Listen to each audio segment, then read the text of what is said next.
Food అయితే waste చేయొద్దు. Food పడేసే బదులు ఎవరికైనా సాయం చేయండి. మా అమ్మోళ్ళ అమ్మ చనిపోయింది. పానం ఊసలేక చనిపోయింది.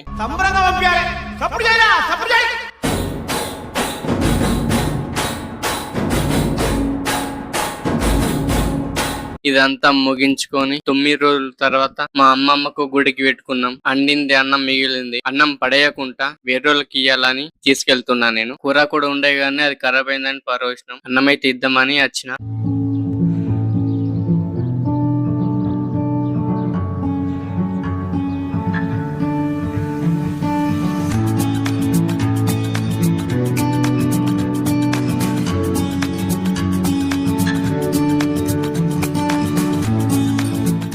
అయిపోయింది, వెళ్తున్నాం. ఈ వీడియో చూసే ప్రతి ఒక్కళ్ళకు ఫుడ్ అయితే వేస్ట్ చేయొద్దు. ఫుడ్ పడేసే బదులు ఎవరికైనా సాయం చేయండి. రైట్, మళ్ళా కలుద్దాం నెక్స్ట్ వీడియోలో. అందరికి బాయ్ బాయ్.